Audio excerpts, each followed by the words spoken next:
네, 시간이 서서히 지나면서 오늘 시장에 뭔가 틀이 좀 잡히는 분위기인데요. 오늘 중소형주 코스닥 쪽으로의 낙폭이 조금 더 깊게 나옵니다. 현재 680선 이탈이고요. 양시장 포함해서 하락 종목이 1,100개가량, 그리고 상승 종목이 640개로 많이 좀 차이가 나고 있습니다. 오늘 종목에 대한 이야기는요. 유한타증권 설릉역 지점의 박진희 부장과 함께하겠습니다. 안녕하세요. 안녕하세요. 네, 오늘 종목별 특징, 시장의 특징 어떤 것 같으세요? 네, 오늘 시장 전체적으로 초반부터 일단 외국인들의 매도세 이어지고 있고요. 기관도 어제부터 계속적으로 매도 가담하는 모습입니다. 코스닥 쪽에서는 외국인들의 매수가 일단 이어지는 모습입니다. 장 초반에 시가총액 상위 종목군들 위주로 강세를 보이면서 지수는 플러스권의 흐름을 보이고 있습니다만은 종목들은 대체로 바람불을 켜고 있는 모습 보실 수가 있겠습니다. 오늘 삼성그룹주, 현대차그룹주들 강세 보이면서 지수는 견인되고 있습니다만은 전체적으로 약세 흐름 이어지고 있는 모습이고요. 최근에 시장을 좀 이끌었었던 제약바이오 헬스케어 섹터 쪽에서 매물 나오기 시작하면서 상대적으로 약한 흐름 이어가는 모습 보실 수가 있겠습니다. 전체적으로도 거래소의 대부분의 종목들이 좀 약세를 보이고 있고요. 조선 섹터만 삼성 엔지니어링의 급등과 함께 강세가 이어지고 있는 모습 보실 수가 있겠습니다. 코스닥 쪽에서는 엔터 쪽 일부만 좀 강세 보여주고 있는 모습 보실 수가 있겠고요. 대체로 좀 약세 보여주고 있습니다. 특히 방금 전에 말씀드렸던 제약바이오 섹터들 좀 약한 모습 이어지고 있고요. 거래소 쪽에서 본다라면은 지금 전체적으로 정유주들 장 초반에 만약에 급락했었는데요. 대부분이 다 회복하는 모습 보시면서 미국과 상대적으로 좀 다른 모습 이어가는 모습 보실 수가 있겠고요. 해운주들도 일정 부분 조선주의 강세와 함께 안정되는 모습 나타나고 있는 것 같습니다. 개별주들의 흐름을 본다라면 오늘 삼성 LNS 같은 경우 좀 급등하는 모습 나타나고 있는 모습 보실 수가 있겠고요. 아모텍도 오늘 강세 보여주고 있고 삼성 엔지니어링도 강세 보여주면서 시장에서 좀 더 부각되는 모습 보실 수가 있겠습니다. 네, 오늘 하락 섹터 쪽부터 가보겠습니다. 조금 전에 또 말씀을 해주셨던 종목군들인데요. 정유주들 장 초반에는 대표적으로 좀 밀려나는 섹터였는데 현재는 낙폭이 대체로 좀 만회가 됐습니다. 어제도 정유주들은 양봉을 형성하면서 마무리된 점이 인상적이던데요. 어떻게 보고 계신가요? 네, 상대적으로 해외 시장에서의 에너지 관련주들이 좀 약세를 보이고 있는 반면에 우리 시장에서의 정유주 섹터주들 상대적으로 좀 강한 모습 보여주고 있습니다. 최근 들어서 계속적으로 좀 강한 흐름 보여주고 있는데요. 일단은 지금 추세를 계속적으로 시장에 있어서 좀 이끌어가는 섹터가 아닌가라고 보여지고 있습니다. 다만 정제 마진이 10월, 11월, 12월 이렇게 넘어가면서부터 정제 마진이 조금씩 감소하고 있다라는 점은 좀 염두에 두셔야 될 부분이라고 생각하고 있습니다. 그래서 일단은 지금 정유주들을 추격 매수하시기보다는 보유하신 분들의 일단은 한해서 좀 보유 전략을 쓰시는 게 지금 현재 흐름에서는 가장 좋지 않을까. 그래서 일단은 고점 다시 한번 돌파되는지 여부를 좀 보시고요. 최근에 SK이노베이션과 SOL이 좀 정유주 쪽에서 가장 강했던 만큼 20일선 이탈하는지 여부만 좀 체크하시면서 홀딩하시는 전략이 좋겠는데요. 화학 섹터주들도 오늘은 소폭 조정을 받고 있지만 그래도 크게 무리가 없습니다. 그래서 국내에서는 화학과 정유주 섹터 중심으로 한 거래소 쪽 지수 관련주 대응이 계속적으로 좀 더 이어져야 될 것 같기 때문에 보유하신 분들한테는 홀딩 전략을 좀 드리면 되지 않을까 싶네요. 네. 그리고 오늘 유가증권 시장 전 섹터 가운데 의약품 업종 지수가 가장 크게 밀리더라고요. 한 1% 정도 하락 흐름인데요. 한미약품이나 뭐 동아ST, 동화약품 다 밀립니다. 어떻게 보고 계세요? 네, 어제 후반부터 밀리기 시작했죠.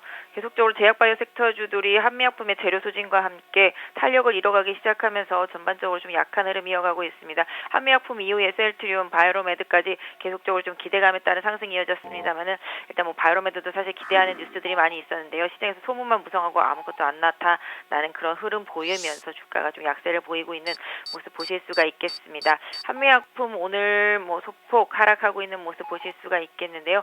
개인적으로는 여기서 좀 잘 버텨주지 못한다라면 70만 원 이탈도 좀 감안하셔야 되지 않을까라고 보여지고 있고요. 오늘 코롱생명과 급락하고 있습니다. 7%대 마이너스 보여주고 있는 모습 보실 수가 있겠는데요. 코롱과 함께 같이 급락하고 있는 모습 보실 수가 있겠습니다. 이 종목 같은 경우도 지금 현재만 놓고 본다라면은 주가가 28만 원대 쌍고점 찍은 이후에 다시 하락하고 있는 모습이라서 추가적인 약세를 보이게 된다라면은 20만 원 이탈할 가능성도 좀 염두에 두시고 대응하시는 전략이 좀 좋지 않을까 싶은데요. 전반적으로 바이오로메드도 급락이 좀 이어지고 있어서 개인 투자자분들 무리하신 접근보다는 좀 더 기다려보시는 전략 좋을 것 같습니다. 네. 그리고 코스닥 쪽에서는 서울반도체가 돌발 악재를 만난 모습인데요. 어떤 내용인가요? 서울반도체 같은 경우도 지금 하락하고 있는 모습인데요.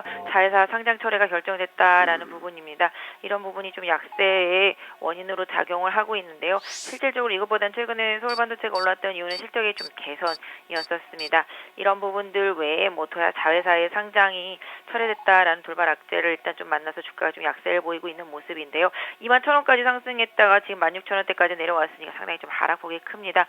시장이 상당히 변동성이 많이 강합니다. 개별주들 상당히 매매하시는 분들 어려울 수 있을 것 같은데요. 항상 지금 개별주들 느낌이 보신다라면은 더 갈 것 같지만 항상 직전 고점 부근에서 막힌다라는 점, 이런 부분들을 좀 기술적 대응하실 때 좀 염두에 두실 필요가 있겠는데요. 일단 서울반도체의 가장 공격적으로 뭐 매매하실 수 있는 분들이라면 지지선이 한 15,000원 정도 나오고 있습니다. 그래서 이 가격대 정도까지 내려오는지 한번 확인해 주실 필요가 있을 것 같고요. 만약 내려오지 않는다라면은 중간에서 한 15,800원 정도가 마지노선으로 설정이 되어 있기 때문에 이 가격대에서의 좀 지지를 확인하시고 대응하시는 것이 좋겠습니다. 네, 이번에는 상승 종목으로 넘어가겠습니다. 오늘 시장의 블랙홀은 삼성 엔지니어링입니다. 현재 거래대금 양시장 합해서 1위 종목이고요. 거래대금만 한 478억 원 정도 몰리고 있습니다. 주가 급등세고요.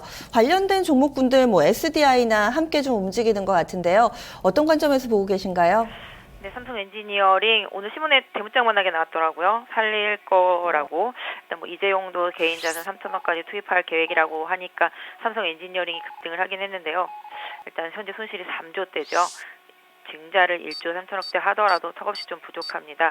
어떤 방향으로 나중에 나아갈지는 모르겠습니다만은 지금 앞으로도 좀 첩첩산중이죠. 지금 유가가 계속 바닥을 보이고 있기 때문에 이런 부분들도 뭐 조선업체들이라든지 이런 플랜트 업체들한테는 계속 좀 약세라고 보실 수가 있겠는데요. 일단 삼성 엔지니어링 유상증자 성공에 대한 기대감으로 급반등하고 있습니다만은 아직도 좀 갈 길이 멀죠. 유상증자는 좀 내년에 하게 되는데요. 일단 지금 현재 주가가 바닥을 찍고 일정 부분 반등하고 오늘 거래가 실렸다라는 점은 긍정적일 수 있겠습니다만은 그것만 단순히 믿고 접근하기도 사실 좀 어렵지 않을까 싶습니다. 지난번에 대우조선도 아마 비슷한 예가 될 수 있을 것 같은데요. 그 이후에 대우조선도 다시 또 하락의 길을 걸었었기 때문에 삼성 엔지니어링 보유하고 계신 분들은 뭐 지금 할 필요까지는 없겠지만 일단 신규로 접근하시는 분들도 일정 부분 좀 리스크 관리는 해가면서 단기 트레이딩에 좀 임하시는 게 전략적으로 좋지 않을까 해서 단기적으로 뭐 기술적으로만 분석을 드린다라면은 이런 이벤트들이 좀 시장에서 강하게 먹힐 때는 19,000원에서 2만 원 사이까지 일정 부분 좀 올라갈 수는 있지 않을까라고 보여지고 있습니다만은 또 다시 재료가 소진됐을 때는 추가적으로 다시 또 15,000원대까지 내려올 수 있다라는 점도 늘 염두에 두시고 대응하시는 전략이 좋겠습니다. 그 밖에 상승 특징주 좀 간략하게 정리를 해주시죠. 네, 오늘 뭐 실질적으로 상승 특징주라고 뭐 레포트가 나온 아모텍 같은 경우 뭐 삼성이 중국에서 삼성페이 한다라는 이슈 때문에 초반에 강하게 급등했었습니다만은 다시 또 매물을 막고 있는 모습, 아모텍도 22,000원대 좀 매물이 나오고 있다라는 점 좀 염두에 두실 필요가 있겠고요. 오늘도 CJ E&M의 강세를 좀 이어가고 있습니다. 전체적으로 코스닥 시장을 좀 이끌고 있는 모습인데요. CJ E&M도 88,000원대 저항을 어떻게 돌파하는지 좀 더 확인해 보셔야 되지 않을까 싶습니다. 그래서 오늘 전체적으로 본다라면 약간 미디어 쪽, 엔터 쪽, 게임 일부 등 유가와 좀 관련이 없는 내수 섹터 성향의 종목들이 조금씩 오르고 있다라는 점 염두에 두실 필요가 있겠습니다만은 전체적으로 목요일이 옵션 만기이기 때문에 서두를 좀 필요는 없지 않을까 싶습니다. 네, 오늘도 말씀 고맙습니다. 네, 감사합니다.